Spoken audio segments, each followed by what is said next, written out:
নমস্কার বন্ধুরা, আবারও চলে এলাম একটি ভীষণই মুখরোচক রেসিপি নিয়ে। আজ রান্না করব ভেন্ডি আলু ভাজা বা ভাজি যাই বলুন না কেন। ভেন্ডি ভাজা খুবই সাধারণ একটি রান্না, আমরা সবাই জানি বা করে থাকি। কিন্তু সেই রোজকার একঘেয়ে ভেন্ডি ভাজা থেকে বেরিয়ে একটু অন্যরকম করা যায়, যেটা খেতেও ভীষণ অসম্ভব টেস্টি হবে, তাহলে তো কোনো কথাই নেই। আসুন বন্ধুরা, আজ আমি যেভাবে এই ভেন্ডি ভাজাটা করে দেখাবো, এইভাবে একবার করে খেয়ে দেখবেন। রুটি, পরোটা, ভাত সব কিছুর সঙ্গে কিন্তু খেতে দারুণ লাগবে। তো যদি রেসিপিটা ভালো লাগে তাহলে কিন্তু লাইক শেয়ার করতে ভুলবেন না যেন। তো দেখে নেওয়া যাক। তো এখানে আমি ভেন্ডিগুলোকে খুব ভালো করে ধুয়ে গায়ে দেখুন জলগুলোকে শুকিয়ে নিয়েছি। ভেন্ডি কিন্তু কাটার আগে খুব ভালো করে ধুয়ে তারপর জলটাকে শুকিয়ে নিতে হবে, তারপরে কাটতে কিন্তু সুবিধা হবে। তো খুব ভালো মতো করে আমি শুকিয়ে নিয়েছি। এরপর দেখুন একটু বড় বড় রেখে রেখে ছুরি দিয়ে এইভাবে করে দেখুন কেটে নিচ্ছি। আর একটু কচি কচি ধরনের ভেন্ডিটা নেওয়ার চেষ্টা করবেন, তাহলে ভালো হবে। তো একটু বড় বড় রেখে রেখে আমি সমস্ত ভেন্ডিগুলো দেখুন কেটে নিয়েছি। ভেন্ডিগুলো আমি বাটির মধ্যে তুলে নিয়েছি। এরপর আমি রান্নাতে চলে যাব। তো গ্যাসের উপরে একটা কড়াইতে আমি সরষের তেল দিয়ে তেলটাকে গরম করতে দিয়ে দিলাম।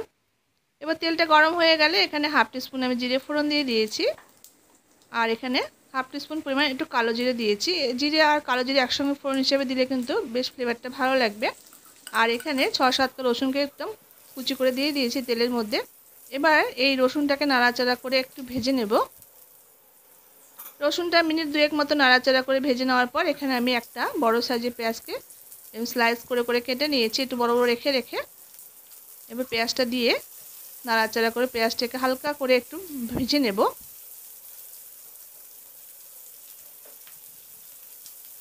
তো বন্ধুরা, ভেন্ডির আরও অনেক রেসিপি অলরেডি কিন্তু আমি আমার চ্যানেলে শেয়ার করেছি, যদি আপনারা চান সেগুলো কিন্তু একটু দেখে নিতে পারেন। তো সেগুলো কিন্তু আশা করছি আপনাদের কাছে ভালো লাগবে। এরপর আমি পেঁয়াজটা দিয়ে নাড়াচাড়া করে নেওয়ার পর এখানে আলুটাও দিয়ে দিয়েছি। তো এখানে একটা বড় সাইজ আলুকে এইভাবে করে ছোট ছোট চৌকো করে কেটে নিয়েছি। এবার আলুটাকে দিয়ে মিডিয়াম টু হাই ফ্লেমে মিনিট 4-5 সময় ধরে একটু ভেজে নেব। তো ভাজতে ভাজতে এই সময় আমি এখানে টেস্ট হিসাবে লবণটা দিয়ে দিয়েছি। আর এখানে সামান্য একটু হলুদের গুঁড়ো দিয়ে দিলাম। এবার মিডিয়াম টু হাই ফ্লেমে কয়েক মিনিট সময় ধরে আলুটাকে বেশ করে একটু ভেজে নেব। যেহেতু আলুটা শক্ত ধরনের সবজি, তো আলুটাকে দিয়ে আগে খুব ভালো করে একটু ভেজে নিতে হবে। এরপর একটা ঢাকা দিয়ে মিনিট 3-4 মতো রেখে দেবো। এতে দেখবেন আলুটা কিন্তু অনেকটাই নরম হয়ে যাবে। তো মিনিট 4 পর আমি এবার ঢাকাটা খুলে নিয়েছি, আবার একটু নাড়াচাড়া করে দেখে নিচ্ছি। আলুটা কিন্তু অনেকটাই কিন্তু কুক হয়ে গেছে। এরপর এই পর্যায়ে আমি ভেন্ডিটা দিয়ে দিচ্ছি। আর ভেন্ডিটা দিয়ে আলুর সঙ্গে খুব ভালো করে আরও কয়েক মিনিট সময় ধরে বেশ করে একটু ভেজে নেব। আর ভেন্ডিটা কিন্তু এই পর্যায়ে দিতে হবে, যদি আমি আগে থেকে দিয়ে দিই তাহলে কিন্তু ভেন্ডিটা একদম গলে যাবে, ভাজা ভাজা হয়ে গিয়ে আলুটা কিন্তু শক্ত থেকে যাবে। তো আলুটা ভেজে নেওয়ার পরেই কিন্তু ভেন্ডিটাকে অ্যাড করতে হবে। এবার আলু আর ভেন্ডিটা কয়েক মিনিট সময় ধরে বেশ করে মিডিয়াম টু হাই ফ্লেমে ভেজে নিয়েছি। তো দেখুন আলুগুলো আমি দেখিয়ে দিচ্ছি কতটা সফট হয়ে গেছে। এরপর এখানে আমি কিছু গুঁড়ো মশলা অ্যাড করে দেব। তো দেখে নেওয়া যায়। তো এখানে আমি হাফ টিস্পুন এখানে জিরে গুঁড়ো দিয়ে দিয়েছি, হাফ টিস্পুন এখানে ধনে গুঁড়ো দিয়ে দিলাম। আর এখানে হাফ টিস্পুন এখানে লাল লঙ্কা গুঁড়ো দিয়েছি, যাতে হালকা একটু ঝাল ঝাল হয়। তবে আপনারা যদি কাঁচা লঙ্কা দিতে চান সেক্ষেত্রে কিন্তু কাঁচা লঙ্কা কুচি কুচি করেও কিন্তু দিতে পারেন। আর এখানে যেটা করব, এখানে আমি হাফ টিস্পুন পরিমাণ একটু আমচুর পাউডার দিয়েছি। তাহলে কিন্তু বেশ একটু টকটকে ভাব, বেশ চটপটা খেতে লাগবে, বেশ টেস্টি লাগবে। এই রুটি পরোটার সঙ্গে ভেন্ডি আলু ভাজির রেসিপিটা খেতে কিন্তু ভালো লাগবে। এই আমচুর পাউডার অ্যাড করে দিলে এর টেস্টটা কিন্তু দ্বিগুণ বেড়ে যাবে।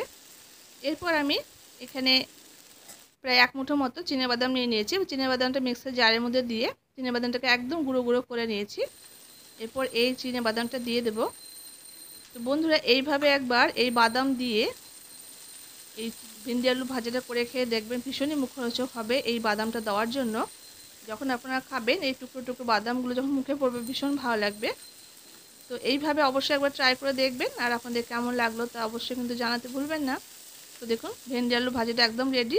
আর বাদামের পুরোটা কিন্তু শেষ পর্যায়ে দিয়ে মিনিট 2-3 মতো নাড়াচাড়া করে নিয়েছি। রান্নাটা আমার একদম কমপ্লিট। এরপর নামানোর কিছু আগে একটু কুচনো ধনেপাতা ছড়িয়ে দিলাম। যদি আপনাদের হাতের কাছে ধনেপাতা থাকে তাহলে অবশ্যই অ্যাড করবেন, না থাকলে কোনো ব্যাপার না। ধনেপাতাটা দিয়ে মিনিট 2-3 মতো একটু নাড়াচাড়া করে নিয়েছি। মুখরোচক ভেন্ডি আলু ভাজা আমার একদম তৈরি। এবার আমি একটা প্লেটে এটাকে সার্ভ করে নিচ্ছি। তো এইভাবে বন্ধুরা একবার করে খেয়ে দেখবেন। সাধারণ যে ভেন্ডি ভাজা আমরা করে থাকি তার থেকে কিন্তু একটু অন্যরকম ধরনের, খেতে কিন্তু ভীষণ ভালো লাগবে। ভাত, রুটি, পরোটা সব কিছুর সঙ্গে খেতে ভালো লাগবে। তো আশা করছি রেসিপিটা ভালো লেগেছে আপনাদের কাছে। তো দেখা হচ্ছে পরবর্তী কোনো রেসিপির সঙ্গে। ততক্ষণের জন্য আপনারা সবাই খুব ভালো থাকবেন, সুস্থ থাকবেন। আর বন্ধুরা বলে রাখি, আমার রেসিপিগুলো আপনাদের কাছে কেমন লাগছে তা কিন্তু আপনারা আমাকে কমেন্টের মাধ্যমে জানাতে পারেন। আপনাদের মতামত আমার কাছে অনেক মূল্যবান।